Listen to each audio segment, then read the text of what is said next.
يا حامل القرآن قد خصك الرحمن بالفضل والتيجان تو نیز از اهل قرآن باش. والريحان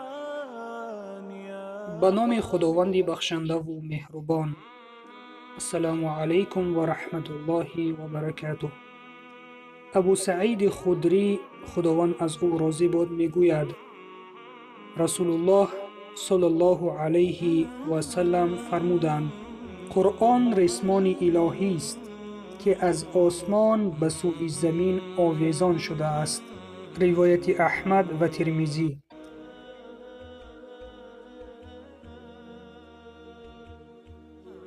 در این حدیث بسیار یک تشبیه زیبا آمده است، چون ما را وادار می کند که همه وقت با قرآن چنگ بزنیم، در همه حالتهای حیات خود به قرآن عمل کنیم.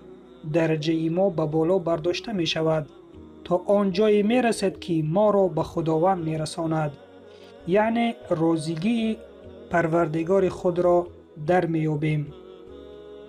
این حدیث یک خطاب است بر مؤمنان که اگر کسی از مؤمنان خواهد فردا روز قیامت درجه اش به بالا برداشته شود، مرتبه اش به بالا برداشته شود، قرآن با اوست. چقدر که آن را تعلیم گیرد و خواند و عمل کند و به دیگران تعلیم بدهد، همان قدر مرتبه اش و درجه اش در روز قیامت به بالا برداشته می شود، تا آنجایی که راضیگی پروردگار خودش را در می یابد.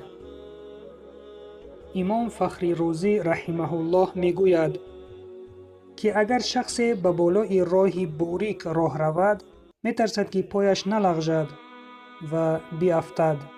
اگر بر این راه ریسمانی باشد، پس انسان ریسمان را قپیده بی ترس و هراس راه می رود، چون که او ریسمان را سخت قپیده است.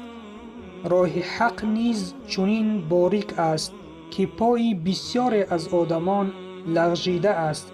شخصی که به راهنمایی های خداوند یعنی به قرآن چنگ زند، از این ترس ایمن میماند.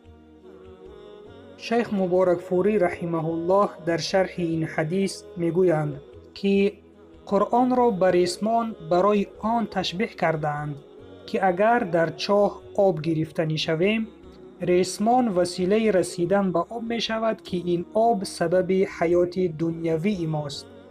همچنین عمل کردن به قرآن یک سبب است برای گرفتن علم و معرفت که ما را به حیات ابدی می رساند. پس شنونده عزیز، آیا حیات ابدی ما اولاتر و بهتر از حیات دنیوی ما نیست؟ بله، بهتر و اولاتر است.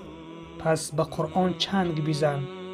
برای خوشگذرانیدن حیات دنیوی خود مسافه های طولانی را طی می‌کنی تا کار پیدا کنی و لقمه خود را دریابی و حیات خود را با خوش و خرسندی گذرانی. اما برای حیات آخرت خود بار فکر کرده ای؟ بار فکر کرده ای که با چی چیز حیات ابدی خود را آباد می‌گردانی؟ اگر فکر نکرده باشی، بدان که این خواندن قرآن، عمل کردن به آن و زیستن به آن است که حیات ابدی تو را آباد می‌گرداند. پس با قرآن حیات ابدی خود را آباد بگردان. و سلام بر آن شخصانی که راه هدایت را پیشه گرفتند و راه هدایت این راه قرآن است.